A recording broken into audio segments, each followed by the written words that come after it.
Welcome back to the channel, where I go and actually give my recommendations up front for new streaming content, and then I hope that you stick around so I can go and actually give you my justifications why I gave you those recommendations.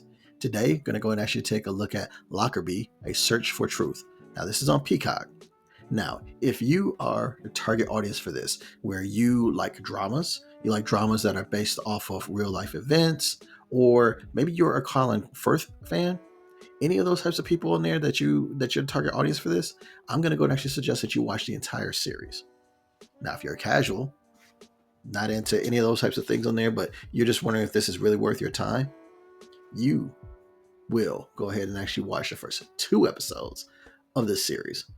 Those are my recommendations. Now, check out why I gave those recommendations. My child is on that plane. I'm sorry. I'm afraid there are no survivors. On M103, 270 people killed.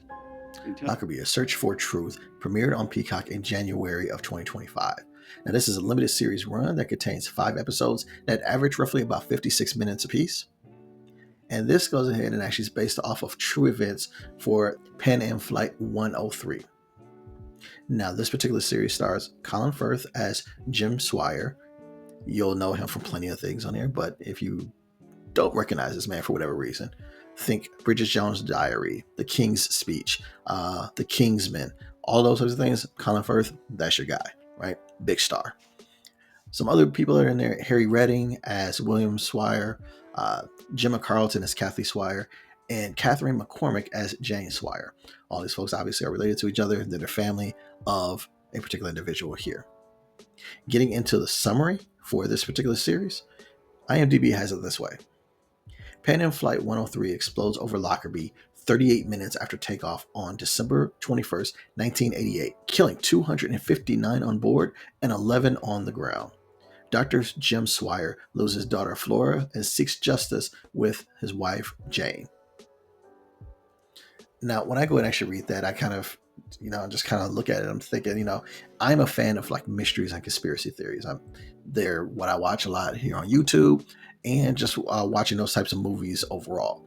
And while I had definitely heard of attacks on Pan Am flights from the 70s and 80s, I never either put together or understood or knew about this particular flight here, which is so odd because this is a major travesty and it has a lot of implications, both from aviation aspects of things. Like I like things like the Malaysian Flight 370 or Amelia Earhart or any other number of aviation mysteries that are happening out there. But then there's also conspiracies in regards to like governments and investigations and politics, all this kind of stuff that was wrapped around this particular tragedy that happened in 1988. So I'm surprised I didn't hear about it. It's crazy on there, especially since the things that are happened in this particular series are still coming to light to this day. And this is decades later. We're almost 40 years past it, and still things are happening on that. So this is just a crazy series, and I'm glad to have watched it and seen what's going on with it. For this one, I go ahead and actually ask myself some of these questions, right? One, I didn't know hardly anything about this incident. I probably, somewhere in my subconscious, I probably know something about it, but actively, consciously knew nothing about it. So that kind of makes me, a casual in that aspect of it. When dramas are based off of real life events, a lot of times Hollywood will go ahead and actually add some drama and things of that nature to it. Now, this was actually, if I'm not mistaken, it was a BBC production that came over to here on the States on Peacock. So dramatization is kind of brought down a little bit, but even by the series own admission, there were some characters, some scenes that were kind of exaggerated or done to go ahead and actually up the dramatization a little bit. So that in and of itself kind of makes it like a half and half for me as far as like, how accurate are they being? Obviously, events that happen outside of North America, I kind of have like a mixed thing on that.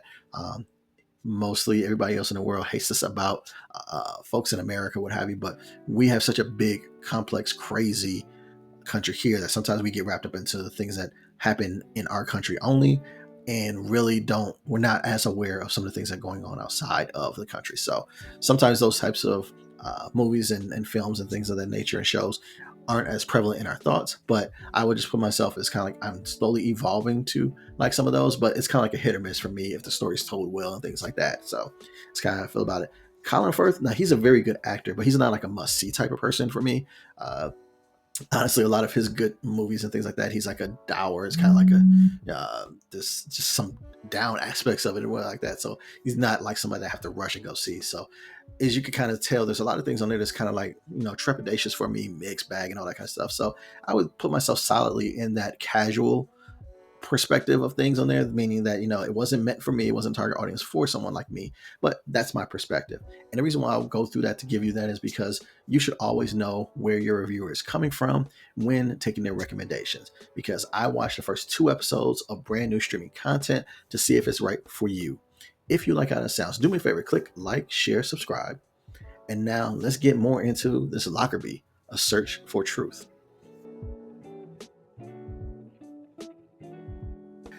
Episode 1 is like a gut punch. First 15 to 20 minutes is insane because they are mixing the family that you're following, the Swire family, and what they're going through, and following their whole path or what have you. So get between that, and then you have the actual plane incident, the crash, and all that kind of stuff, and then the immediate aftermath. Like, this show comes in raging, and you're off to the races on there. So if you're not just getting your popcorn and you sit there for the first time and you're like, man, I'm ready to go and actually see this, and then they hit you with this, be prepared up front. Okay. Now, another thing that I noticed on this very first episode, and it's also in the second episode, is that there's interdispersing of like real life video casts, newscast videos that were taken of that time. So you actually go and actually see those interspersed within the series throughout on there. So I thought that was like an interesting choice that they made on there, which I can understand it. I mean, there's just some of the, when you have something that really happened, including those real broadcasts, can go and actually make it hit home a little bit better. Most of the rest of the episode, after you get outside of the immediate aftermath, is really about showing Dr. Jim Swire's, him and his family's reaction of dealing with the tragedy and kind of what they went through everything that went on through with that. And then it also gets to the fight of finding the truth about the specific details of the bombing.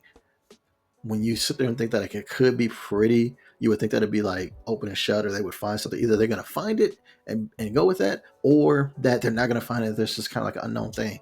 But this was very intriguing. They had a lot of different things going on. And then for this one, there's really a scene in the first episode at an official's office that was just really well acted on all parts. Again, not going to go and actually spoil anything for people to watch it, but it was with the mother, Swire. I apologize for mispronouncing their name. But she goes ahead and actually has a discussion, and it's not long, but it's very impactful, and it hits you right there.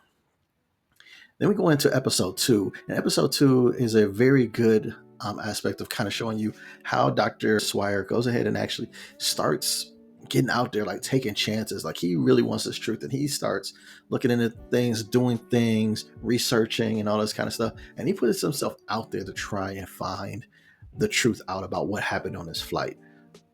All of the events that happened in episode 2 is kind of all about, like, it's rooted in like, either it's really suspenseful as far as failures and successes. When you think something's going right, something goes wrong, and something else comes on through. And there's just this constant roller coaster that happens on episode 2, and it kind of draws you in as far as the drama that's really going on over the amount of time, that the years that this is going on. The pacing is very good in episode 2. It kind of draws you in to kind of keep you entertained, because it's one of those things that could end up dry, but they make sure to keep it fresh for you. And at the end of episode 2, there's a very good ending that edges further watching. It's definitely a tribute to how Dr. Swire was very much persistent. And he's the person that you're following throughout this. And if you're on board with him as a character, you're going to be intrigued. If you don't like his character, then it's going to be very hard to go and actually watch, because everything that drives this series forward is based off of him and his convictions. Now, I will tell you, for me, I have admiration because of how much he put forward towards it or what have you. But man, some of the stuff, he was risking stuff between him and his family or whatever. And just, I don't know how to feel about it, but for the television aspect, the entertaining aspects of it, it was good.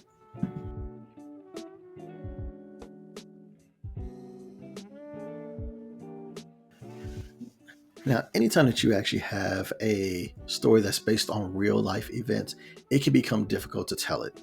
The series says it up front, again, that there are names and situations, whatever, that have been maybe changed or modified or whatever to go and actually create the dramatic effects on that. And so looking at it as this is a strictly drama series, that's where you kind of have to keep it like, yes, it is mostly based off of real things on there, but I don't know all of the real stories. So I got to take this story as what they're giving to me is meant to draw interest and get me entertained about it. So I try and look into that vein on there and try not to nitpick that if I went back over and started looking at the real life case, how much stuff was true and how much was not. That's something that you do on the back end to create interest for a particular topic. So in this one, I found that the pacing was very good as far as the storytelling. It would be real easy to kind of make this subject matter uninteresting and not entertaining. But one of their jobs is while they're trying to inform you, got to keep you entertained. Otherwise, you would shut it off. And I think they did a good job of pacing to try and make that happen. When you go and actually look at the things that were interfering on getting at the truth, whether it was governmental delays, public and media commentary, and international posturing, it could get really bogged down into details that you really don't care about. But this series did a good job of moving forward and making it entertaining and intriguing and made you want to know what happened next. The other factor on there that I liked is that they still didn't lose the heart of it. They still didn't lose what they were trying to drive at, and that is for the victims that were on the flight and for the people, the families that it affected on there. They did a very good job of making sure that transparency, justice, and how it affected the families and the victims, that they kept them at the heart of that. And so within that storytelling on there, I think they took a very difficult job and they made it happen in a respectful way.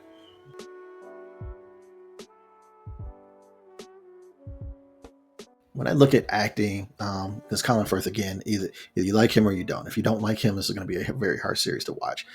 But I'm convinced that the man doesn't go ahead and actually take any roles that convey joy at all. So everything that I see is always just kind of gloom, grief-stricken, all that kind of stuff on there. Here, he's being, a grief-stricken, determined father, but he's unwavering in the fact that he's got to find these answers. He's got to find this justice or what have you. And while he doesn't necessarily want attention, he gains attention because he's so dogmatic, because he's such assured in his beliefs or what have you, that he becomes kind of like the spokesperson for the victims of the family. And he's the person that's driving forward at one point in time.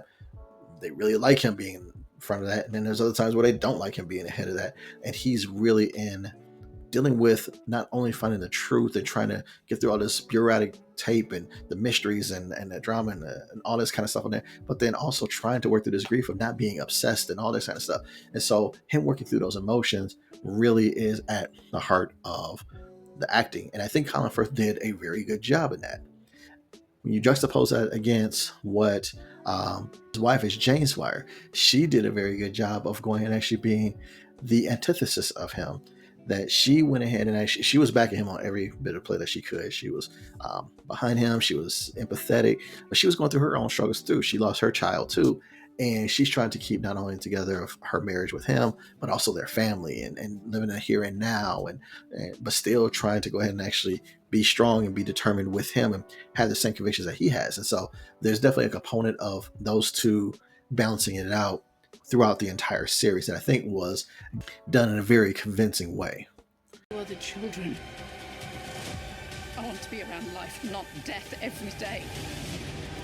Why is there so much The supporting cast was done well, where they're talking about the families, the officials, the criminals, just anybody who's throughout there very well, including there was a dude that I had to play Gaddafi in this one. And from what I've seen, I think he played it pretty well, played it pretty straight and down there, and including the gentleman that was playing the man that goes ahead and actually is the one that gets put on trial for this crime. And I liked his role in this. So the acting was extremely solid, was top class. Really liked the acting through this all the way out.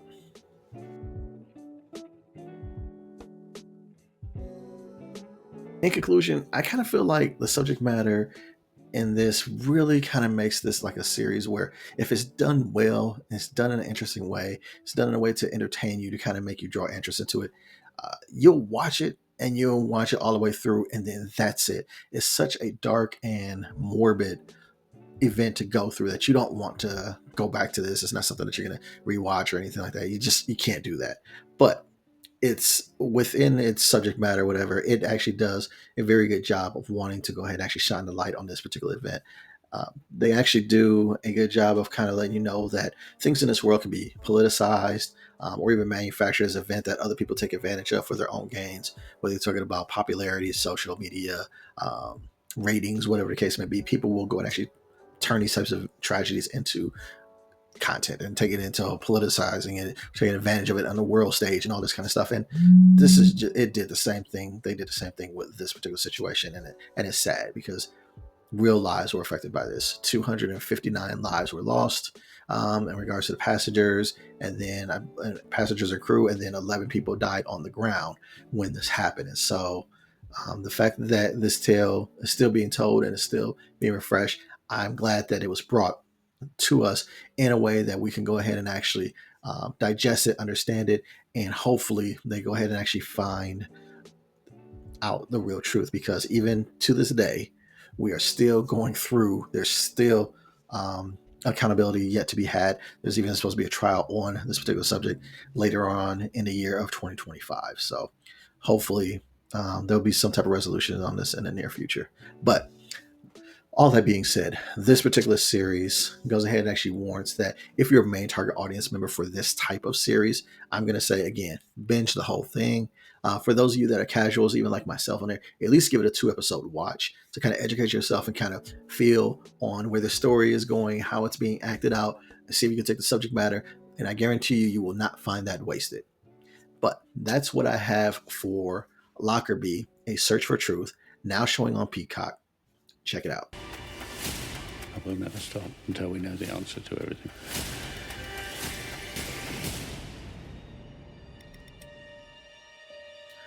You stayed for the entire review. I appreciate you. I really do.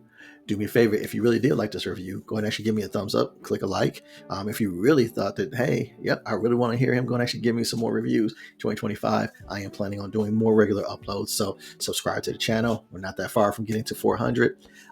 But if you not want to do any of those types of things, maybe you want to go and click one of the other videos and see if I can convince you that, hey, here's another review that you might like of mine. But until the next time, I'll holla at you. Take care of yourself. Now that's a happy ending. Or is it? Because everything's over now, and all that's left is you and the infinite void.